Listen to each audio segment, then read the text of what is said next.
Arabia, they're now involved in this thing. What does this mean for the war? Well, I don't think Egypt is involved yet, which is really an important kind of nuance here is that the Iranians, or we don't actually know who struck a U.S. LNG facility. It's not exactly a facility, a platform in Egypt. Egypt hasn't responded, and I don't think they will. I'm not sure Iran wanted I don't think they wanted Egypt to respond, but this is part of a potential kind of horizontal and vertical escalation of what's going on, right? That we're seeing more territory horizontally, more geography involved, but most of it is aimed at U.S. and then also Saudi assets. But the kinds of assets are also changing. So we're seeing this vertical escalation in terms of not just U.S. military bases, but also this kind of logistics or energy facilities. And so we are seeing an escalation now. And again, today, Iran has responded with attacks on Jordan and Kuwait. And so we're seeing this tit for tat, Kate. And you know, there's some big questions here because there's got to be an off-ramp at some point, but the president now is deciding. No signs of diplomatic progress. President Trump getting increasingly frustrated with this war that appears to be widening, opening up multiple fronts in this region. And overnight, the U.S. intensifying strikes after Iran targeted Egyptian infrastructure for the first time in this conflict, really underscoring how challenging it is going to be to get those diplomatic talks back on track. CENTCOM saying in a statement that the U.S. Central Command forces successfully completed a heavy wave of strikes against Iran in response to yesterday's attempted missile attacks on U.S. forces. CENTCOM assets, they say, struck dozens of Islamic Revolutionary Guard Corps targets in Iran, including military command centers, missile and drone facilities, coastal surveillance and defense sites, and maritime capabilities.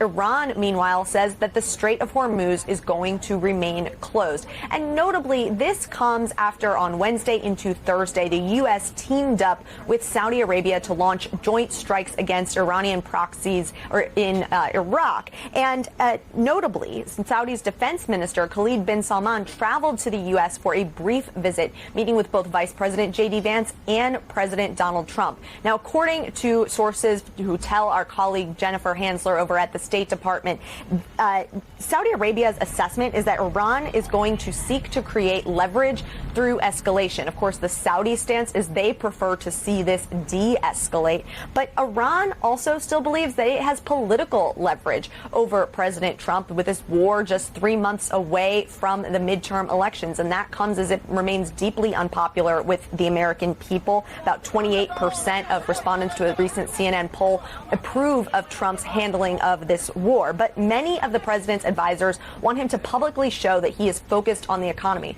President Trump yesterday spending time revealing upgrades to Dulles International Airport instead. Kate. This is something that, you know, all of us who are watching this closely have been saying for weeks now, is that there doesn't seem to be a very clear off-ramp. Someone has got to basically, I don't want to say capitulate, but has got to stop in order to get the negotiations back. But it takes two to tango. And I think what Iran is showing that, you know, they escalated during the pause, right? So we had this pause, and then they did this surprise attack on Jordan. I think it was purposeful. I think it was to send a message that it happened when the president was meeting with Netanyahu in the Oval Office. And it happened when there are these discussions about what's going to happen to the Strait of Hormuz. And I think Iran is showing very clearly they have very clear red line on control of the Strait of Hormuz. Huge leverage. The Saudi Houthi issue is a slightly separate, obviously connected, but the Houthis also have their own problem with the Saudis in terms of a blockade on Yemen that they want broken. So now it's all coming together, and in a couple hours we're going to see the head of the Houthis give a press conference, and at that press conference they're going to threaten to escalate some more against the United States, which they have not yet It's only been Saudi, but if the United States resumes full-scale war against Iran, the Houthis say they're coming in and they're going to block the Bab el-Mandeb Strait for everyone, not just Saudi ships. So again, more escalation is in the picture. Thursday, 30 July, year of our Lord 2026. I'll have more about the war later, particularly the expanding nature of it to the Red Sea and to the Suez Canal, right? Our great allies, NATO, where art thou? I want to start, though, with John Solomon. We got John Solomon by phone. John, you put a story up, I don't know, like 6 a.m. this morning on Just the News, coming out of this kind of Bill Pulte at DNI, your task force at the White House, these revelations. I never thought I'd see the day that I had all four major intelligence services agree on something, particularly about the Chinese Communist Party. Can you walk through what you guys have delivered? You bet. I think it's such an important moment. And it's a reminder that those legacy media reporters that every day live in their ivory tower telling us that they're the guardians of truth have actually been a naval blockade against the truth. You look at the coverage after the president's historic speech 2 weeks ago, and you saw things like there's no non-citizens really voting in elections. And the New Jersey governor comes out a couple of days later, 6,600 registered, 400 did, and we've known about it for a while. And they came out and said China didn't interfere in the 2020 election. And what the chiefs say in this statement today is that the assessments in 2020 may have said that, but it didn't include the information that we knew at the time that China had targeted our voter registration data files, meaning 220 million of them is what they acquired through. Some of them were purchased lawfully, some of them were stolen, and some of them were hacked. What the chiefs say today is the targeting of those files constitutes an act of election interference under the definition of the intelligence community. The intelligence community has very specific definitions, but targeting voter files is considered an act of election interference. So the reporters relied on the 2020 analyses, even though the president provided evidence in this speech 2 weeks ago that analysis was hijacked by people who didn't want the truth to come out. And the intelligence chiefs came out today and said, hey, if this had been put in there, the inference of their statement today is if we had acknowledged that we had this data and we knew that China was stealing, hacking, and buying voter files, that in fact it would have been considered an act of election interference, and it is so now. That is an amazing knockdown of the media. And then there's one other piece of it that I think is important, because the media went on right after the speech and no big deal. All China got were the commercially available files that anyone could buy. And the chiefs today say no, to the contrary. As we tell you, these were hacked and stolen, and they include non-public data. In other words, they're not the commercial files. They have data that only can be gotten through illicit means.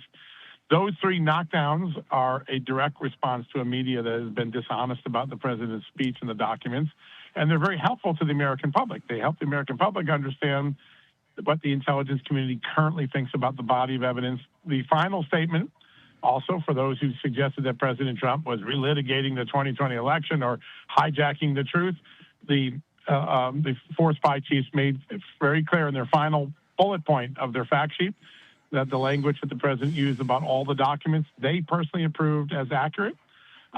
Today was a pretty big bitch slap of the mainstream media. It was really knocked down by the intelligence chiefs, and bravo for the intelligence chiefs for helping the American people get the truth around the mainstream media.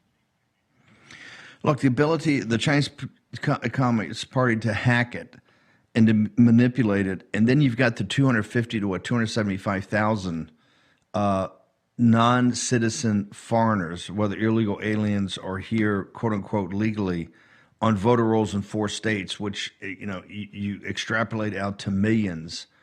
Why is this not putting a fire under John Thune in the Senate? I mean, this needs immediate. The effort of your task force has been monumental. The president is back of this.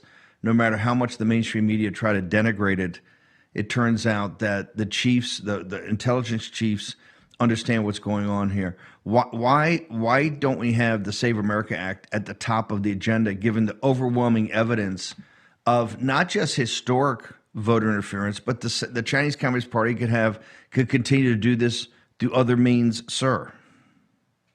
I think the truth of the matter is it's the same reason we don't have a vote today on the Attorney General, Todd Blanche, and the same reason that much of the president's agenda outside of the big, beautiful bill hasn't been enacted, why scores of bills that are 70, 80% popular with the American public and passed by the House die in the Senate, because the Republican Party has elected a large number of Republicans, enough of them who don't share the president's view, don't share the current American citizens' view. They have their own view that doesn't jive with their own constituents, and they're allowing that view to be the guiding force of their votes.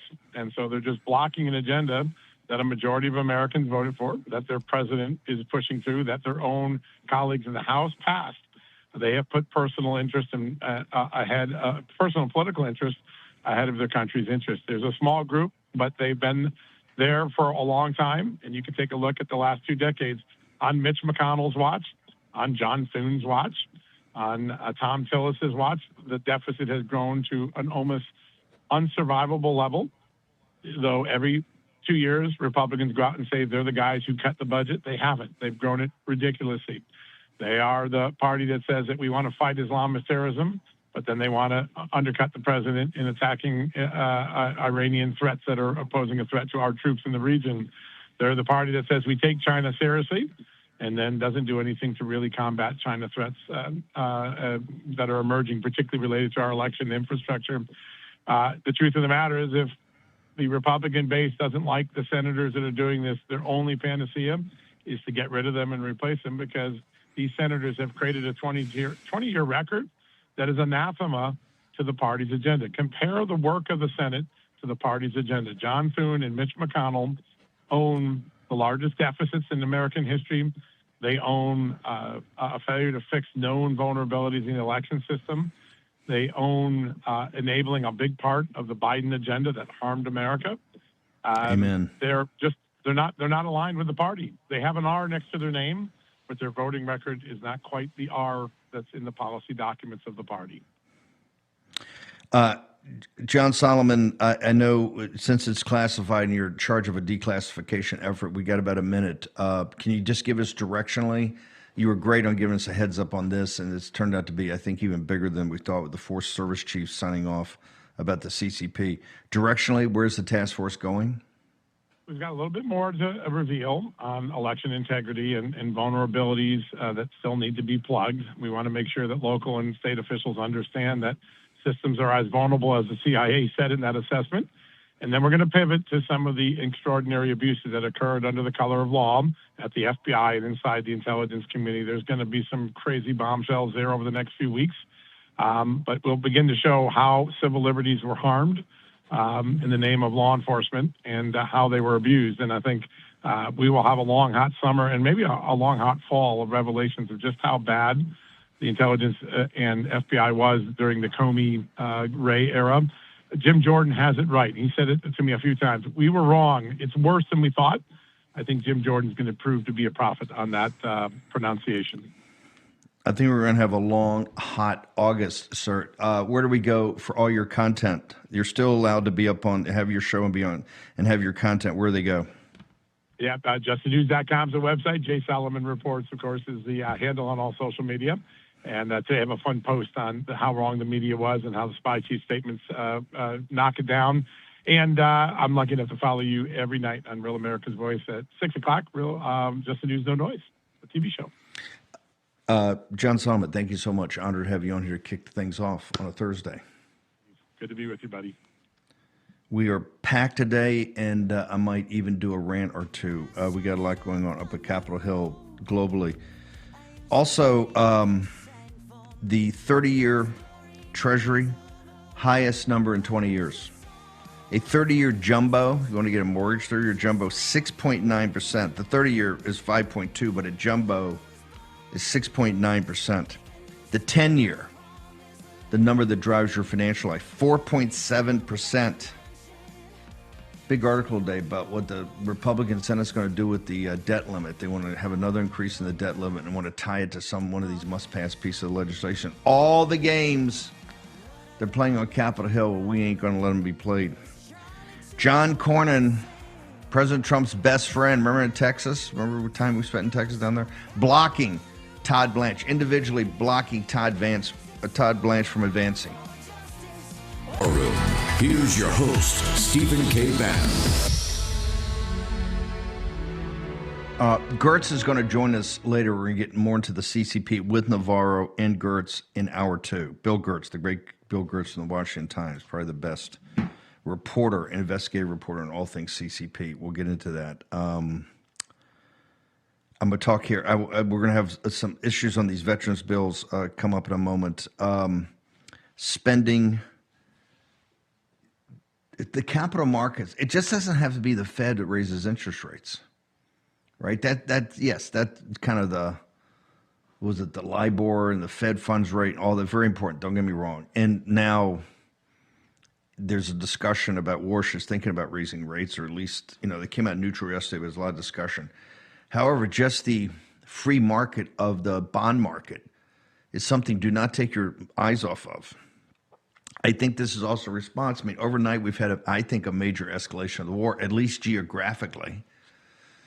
And now the Houthis are, threatening the Red Sea and the Suez Canal, and we've had no help from NATO. There's supposed to be a naval conference, I think, today, if memory serves me correctly, in London to discuss all this. But the war is expanding. The bills are setting up for the war. I mean, I don't see Saudi chipping in. I see Saudi doing some bombing runs. Great, good on you. But I don't see Saudis writing a check. I don't see UAE writing a check. I don't see the Israelis writing a check. Netanyahu's over here again with his handout, right? And they're trying to jam this NDA through with 19 that's going to merge the two industrial bases, not the militaries. Everybody says it's going to merge the militaries. Incorrect, but it's going to merge the industrial bases that will eventually, particularly in the categories they're talking about, drive that. So Birch Gold, now more than ever, I think you need to talk to Philip Patrick and the team. You need a still point in a turning world, geopolitically, domestically, in global capital markets. It's starting to spin like a fourth turning should. Take your phone out, Bannon, Bannon, at 989898. Talk to Philip Patrick and the team today. They got all types of methodologies of how to do tax-deferred rollovers of your existing 401ks or IRAs. But more importantly, you talk to them about gold as a hedge during times of financial turbulence.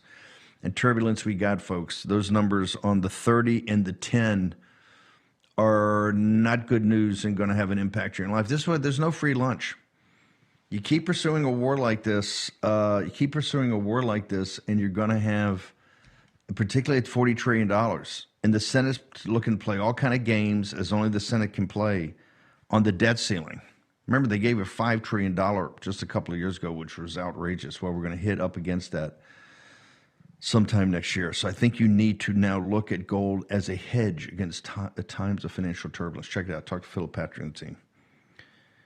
Jeff Clark. Jeff, I got you on here for a huge topic, and that is Joe Biden. It kind of ties to Fauci about what are we going to do with all this horrible, horrible, horrible situation from the illegitimate Biden regime, because the service chiefs, the intelligence chiefs are signing off to essentially tell you it was rigged, okay? The deep state's eventually going to come around after we bang their heads enough. We're going to get to Jeff Clark's got some big revelations on Biden. But I want to first start. Todd Blanche is the president's AG.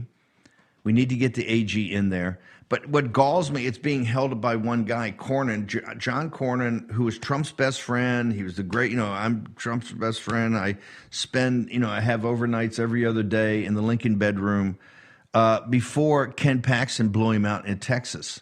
And now he's Trump's biggest enemy, as he always been, and trying to block this. How outrageous is it to be blocking at judiciary with a guy like Cornyn, even to get a vote on the floor of a guy, and trying to hold him hostage on, whether it's the weaponization program or anything else he's made. He's got something about, they're trying to hold up Carrie Lake. I think they pulled her from being confirmed as an ambassador for AIDS to Africa. Just your overall thought on a guy like John Cornyn, Jeff Clark. Sure, Steve. Look, I don't understand why John Cornyn's essentially aligning himself with the Jamie Raskin view of the world in the House, right? I mean, it's the other party. I can totally understand why Jamie Raskin wants to kill any attempt to repay those who suffered from the lawfare during the Biden administration. But I don't understand why it's such a bugaboo for an ostensibly conservative Republican senator. It feels like he's upset about the fact that Trump endorsed Paxton as in the primary, and that Paxton has won, and he's kind of engaging in payback. And I think that's petty. I think people would look back better on John Cornyn if he just did the right thing and voted to approve Todd Blanche in committee, and then he went to the full floor and got confirmed. President Trump needs his fully confirmed attorney general. And if we look at how things work out on the flip side, I mean, the Republicans just seem to roll over for whomever Democrat presidents want to put in place. Merrick Garland sails through, and, Todd Blanche, who comes out of the Southern District of New York, which the left otherwise seems to like, is a candidate that mainstream Republicans like John Cornyn should be approving. And I think it's very curious that he's trying to block him and extract a kind of pound of flesh, and a pound of flesh that I don't think that Republican voters want him to try to extract. I mean, President Trump deserves some, recompense for the fact that his tax returns were disclosed in terms of that case down in Florida. And I think people deserve compensation for weaponization. And so, just doing backbends to try to stop those things does not seem like a very conservative Republican position, Steve. And they bent over backwards to kind of get some rapprochement, but Cornyn is trying to be a big shot here. So we're going to get to about how we're going to light the phones up this momentarily. I want to do a reset here. The media, there are three things kind of happening simultaneously that the mainstream media, and forget they're going to be fair or whatever, they're the propaganda arm for the deep state, and they're the propaganda arm. They are enemies of the people because they support entities that are enemies of this nation, this republic. Number one, you just had the service chiefs come out, the President Trump's revelations about the stolen election of 2020. They're absolutely, this is all nothing, just totally dismissive like they always have. Yesterday, Fauci. Once again, Fauci, it was the war room. This is why we were banned on social media everywhere. It's the war room and a small handful of others that went after, maybe Tony Lyons and Bobby Kennedy and a handful of these great sites that came up, Naomi Wolf and others that went after Fauci, hammer and tong every day about the liar and psychopath he was. Another one is these Biden tapes, and they've really tried to sweep this under the carpet because of the explosive nature of it. Jeff, you've gone and done yeoman's work. I want you to take a second and walk us through, because this hasn't gotten a lot of air. We remember when they had these tapes, it was with a biographer, and it was supposed to be, they don't want to show it because it may show he's got a bad memory or he had a couple of old man moments. That turns out not really to be the case here. There's a major national security issue regarding these tapes, sir?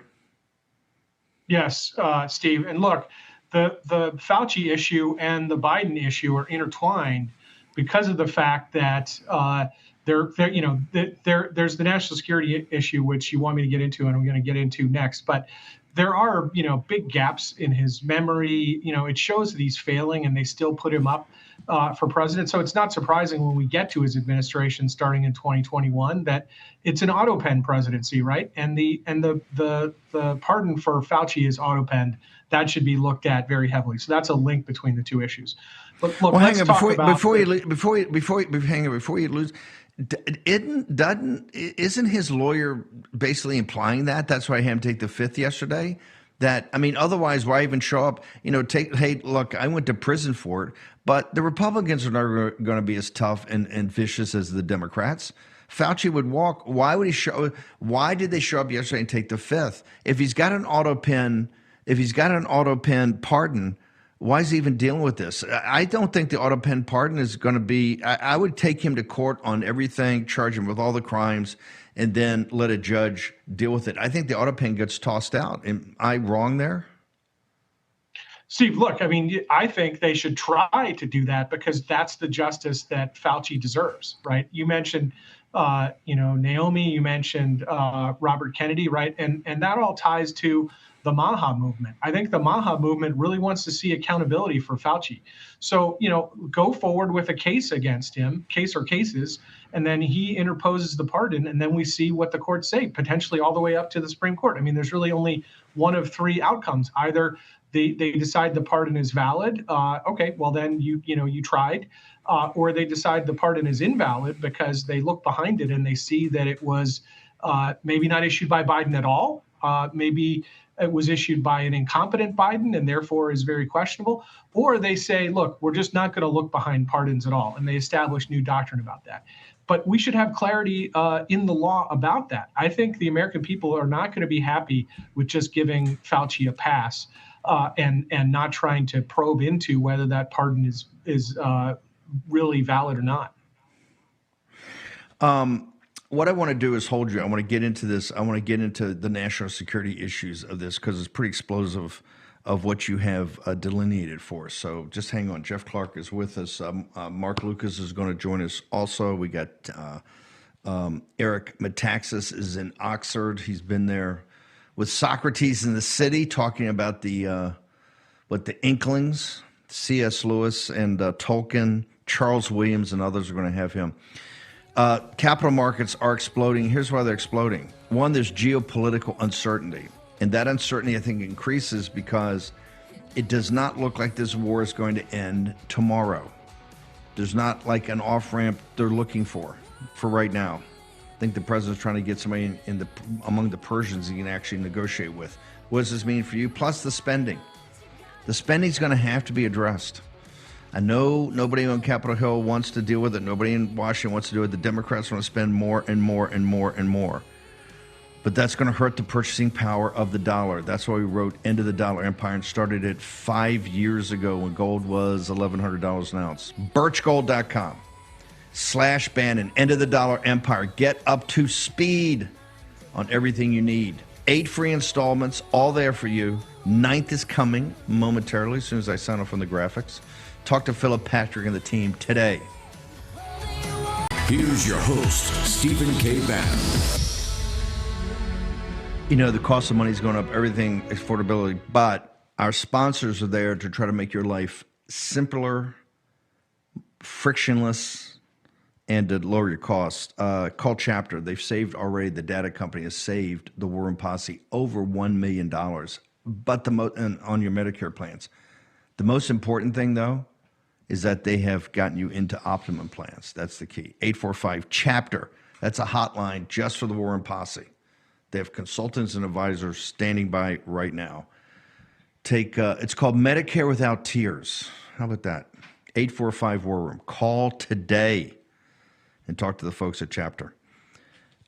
Jeff Clark, tell me why is it Jeff Clark and not legions of media types have done this? You've gone through the situation with his biographer, right? And they moved heaven and earth to keep us from getting to those tapes. Now we know why. It's not simply the fact that he's an aged, he's an old man with the beginnings of dementia. It's actually, I think, deeper than that. Walk us through what you found, and I want to make sure we maybe even do a split screen and put Jeff's Twitter feed up there, sir. Steve, look, yes, there are major revelations about Joe Biden turning over classified information to Mark Zwonitzer, his ghostwriter for his biography, Promise Me Dad. And that guy, Mark Zwonitzer, was not cleared to get that information. So that's a clear violation of the Espionage Act. And Biden took these documents. You have to remember, we're talking about him giving these interviews to the ghostwriter in 2016, 2017.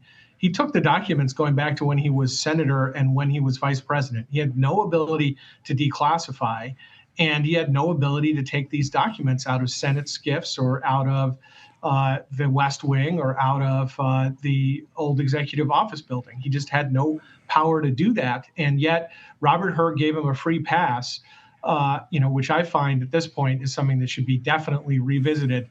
I have a little spreadsheet up here to my left. Let me just take a glance at it and give you, and this is just, maybe 15% of the spreadsheet to tell you, the magnitude of classified information that's involved and why they fought tooth and nail. So February 10th, classified DOD information revealed extends for over 2 minutes, and I'll explain that in a second. February 16th, classified CIA and other national security information. April 10th, disclosure of DOD classified information. April 10th, again, disclosure of CIA national security information. April 24th, disclosure of classified DOD information. Again, the 24th, CIA information. The 24th, again, more CIA information. And the 24th, again, more DOD information. And so if you listen to the tapes, you're not going to hear that with exceptional clarity because basically they redacted the audio tapes as well as the transcripts. So you just hear dead air during that time.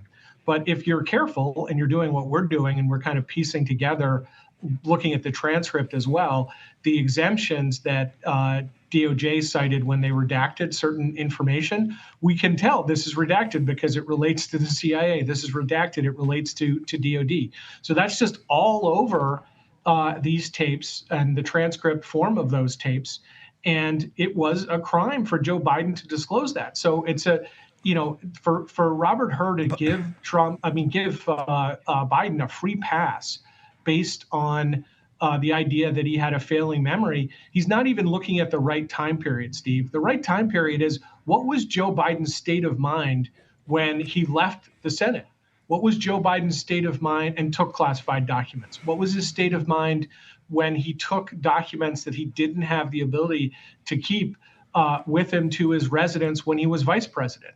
And we don't know exactly where his, dementia level or his senility level was at that time. I don't really see that Robert Hur analyzed that. And the main thing for the future, because I know the audience wants accountability, and this should be looked at by the current DOJ, is what Robert Hur did in recommending that Biden not be prosecuted is not binding on the current acting Attorney General, Todd Blanche. It's not binding on President Trump. And President Trump's really the one who we've discussed many times, Steve, actually wields all of the prosecutorial powers of the United States at the Justice Department. So this is they came after Trump and want to put him in prison because of things that didn't even matter. What's your recommendation here? Hers also, this is another part of the fecklessness of the Republican Party. Hers a Republican, correct? He is, but I think he's a Republican that Merrick Garland knew would play ball and knew would give this, kind of the limited hangout, once over treatment. And I also think, maybe I'm being too conspiratorial, but I'll take one little inch out step further and say it had the whole feel of a kabuki dance. So when Hur came out and said that that Biden was, a kindly old man with a poor memory, and so therefore he probably wouldn't be convicted in D.C., and no indication that they really thought about bringing charges against him anywhere else. And since he was a senator, et cetera, he's taking these documents to his residence in Delaware. That was at least another venue that they could have looked at prosecuting him in. Then Biden, savages her and says like, oh, I'm not incompetent. There's no evidence of that. There's no evidence of any national security classified information being disclosed. And he was allowed to get away with that, even though we now know, since we have the tapes and the transcripts, that Biden was completely lying. That's all over these documents. They tried to cover it up by having Biden intervene in our case at the Oversight Project to block disclosure of the documents, saying it was all about family privacy, Steve, that it was the equivalent of a family diary, that Joe Biden has a privacy interest in the sound of his own voice, which is about the dumbest legal claim I've ever heard, and which the D.C. Circuit on appeal raised their eyebrows about as something that didn't make any sense. So that was all like a cover-up operation, and it's disgraceful. Okay, what are you recommending? What are you advocating to Todd Blanche and DOJ and the president to do? What course of action do you believe is appropriate, sir? I think they need, Steve, to go back and look at, and they have the unredacted forms of these things, right? Now we and the public, the American people, just have the redacted versions. They can look at how serious the information is that was national security protected, that Joe Biden just blabbed out to his, uncleared ghostwriter. And I think there's a criminal case there. Then I think they need to look at where would they bring that criminal case. And then they need to totally reassess Hur's idea that in lawyers' terms, Joe Biden didn't have the requisite scienter, right? The evil criminal state of mind because he was senile. Because again, the issue isn't was he senile in 2024 when Robert Hur interviewed him. The issue isn't was he senile even exactly when he was sitting down with Zwonitzer, the ghostwriter. The issue is what was his state of mind when he illegally took and retained those documents? That is the main state of mind. And I want to know what evidence there is about that. If he didn't have mental problems back then, he clearly had the scienter to commit criminal acts, and I think he did. Are you saying we target her and then to get to Biden, or are you saying that also Biden, the former president with these phony autopen, because the autopen things are completely phony, that we also should go after Biden for what he did on national security here? No, I'm talking about going after Biden. I think that's the main issue. I think, Robert Hur giving Biden a free pass for reasons that I think are really inexplicable without, doing a downtown job to penetrate into the right time period of Joe Biden's state of mind. How would you recommend? This is a big bite. I'd love it, but how would you go after? Because you know how gutless the Senate is in the United States. How would you go about going after Biden? What would be your recommendation to Todd Blanche to do this, to execute on this? Sure. Look, again, I'd look at bringing a grand jury in Delaware, and I would look at what evidence there is of exactly when the relevant classified documents were taken by Joe Biden, which I don't think we have any information about at this point, right? We just know that in 2016, 2017, he had them. He tells his ghostwriter, oh, I found the cache of classified documents at my house, right, in the garage. But, how far back does that go? And what was his state of mind then? And then I would do an analysis of the likelihood of bringing a successful criminal prosecution in an available venue using the right state of mind time period. You are recommending, I just want to make sure, because Clark, you're a highly respected guy, and particularly in the MAGA movement, I know the Justice Department, and the president thinks very highly of you. You're now over with the Judicial Watch guys. I just want to make sure I got this clear. You're advocating right now that you believe that Todd Blanche, the guys at Maine Justice, working with the U.S. Attorney in Delaware, impanel a criminal grand jury in Delaware and start to bring a case against Joe Biden. Yes. And look, there's far more of an ability to do that than the Jack Smith, hyped up grand jury that he brought in D.C. and then he transferred it down to Florida because that was the proper venue. And you don't need to use a special counsel for this, Steve. Like the people at Maine Justice, the people in the relevant U.S. Attorney's offices, they could work on doing that. I think it should be looked at very seriously, and there'd be resistance from the career people, from the kind of deep state inside justice about this, because they would say, well, the special counsel Robert Hur, he looked at this. Look, Robert Hur is not the equivalent of the finger of God coming from, the mountain writing the 10 Commandments, right? Whatever he does can be revisited. And I think based on these revelations, it shows that they should be revisited. They should be revisited starting yesterday. Jeff Clark, where do people get you and your Twitter feed, your website, what you're working on? People want to keep up to date with this, and we're going to follow up on this big league. And this is inextricably linked to the Cornyn situation, which I will get to in a moment. Where do people get you, sir? Sure. So I am at my main feed is X, Jeff Clark US. That's also Getter. And then I have Truth Social, Real Jeff Clark. And then the Oversight Project and our Doc Depot, which you can access from the Oversight Project, contains the transcripts now and the audio tapes. That's itsyourgov, itsyourgov.org, Steve. By the way, it was Oversight. Judicial Watch and Oversight are my two favorites. That's right. Because right before I let you go, on the Oversight Project, the great work you guys are doing there, we missed the Supreme Court, the 25 days to refile anything on birthright citizenship. Was that was that just a miss, or is that a strategic decision? Your thoughts?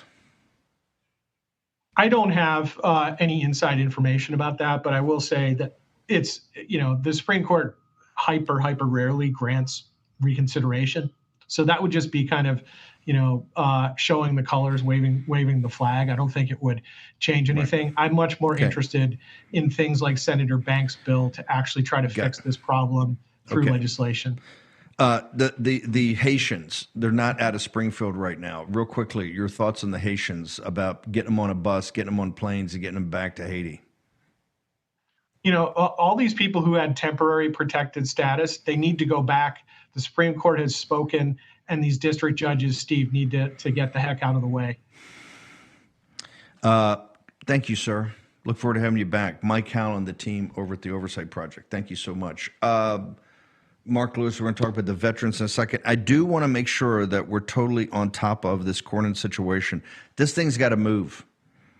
Want to go to call his Washington office and tell him you want him to get out of the way of the Todd Blanche nomination permanently to make him Attorney General of the United States. 202-224-2934.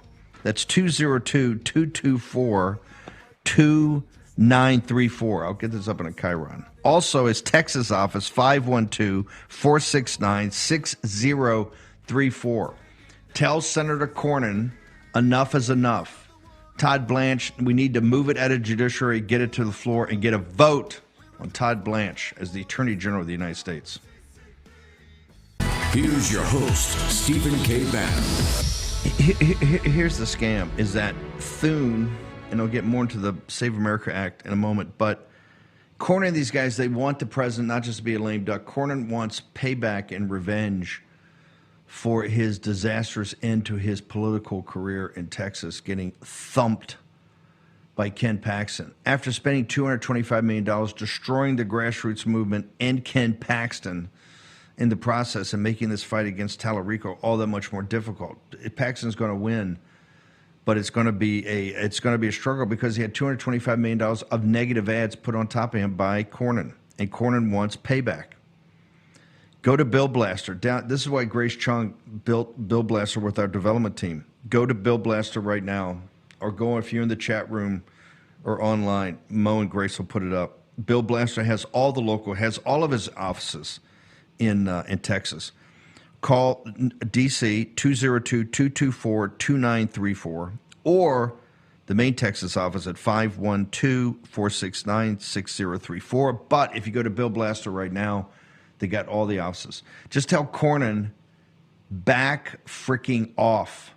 President Trump needs his AG. He's made a determination as Todd Blanche. This is holding up all types of investigations and work that Maine Justice could be doing, that we need done to move with urgency for the good of this republic. Cornyn, your time is over. Your day is over. The president's met you more than halfway. You're not going to sit there and make the president of the United States a supplicant. Not going to happen. And people in Texas, I'm telling you, this is what happens when you get a guy like that. Remember, he's Trump's best friend. Oh, I'm the best friend he's ever had. I sleep in the Lincoln bedroom every other night. I'm with him for border protection, anti-ism. All of it a lie. You can see the lie right now. So make sure you go fire up on Cornyn and say, enough is enough. Back off Todd Blanche and get a vote at judiciary, and let's move on today. And get Bill Blaster. It's reason that it's been downloaded by so many people. The numbers are crazy because Grace and the team built something that's so easy for you to use. Bill Blaster. Mark Lucas, I want to get you on here. First, I want to get a serviceman. Your thoughts about Dr. As you saw it yesterday, as a vet and a guy that defended this country in uniform, what were your thoughts about Fauci? What kind of relationship do you have at the hands of Dr. Fauci? It was great to watch Dr. Fauci squirm underneath those bright lights, to be held accountable for the actions he took. And what he did, along with President Joe Biden and Secretary of Defense Lloyd Austin, had an incredibly adverse impact on the military. I refused the COVID-19 vaccine, and I was sat down and I was formally counseled. I was called insubordinate for refusing an unlawful order. And I was even forced to watch a COVID-19 CDC propaganda video as a part of my counseling that we knew was false. Half of those claims were already proven to be untrue, and we lost so many service members. Our recruiting numbers took a hit. But I also think about those pilots that were adversely impacted by the vaccine, the heart irregularities. Think about the national security risk by grounding so many pilots. So I believe that Dr. Fauci should serve life in prison for what he did.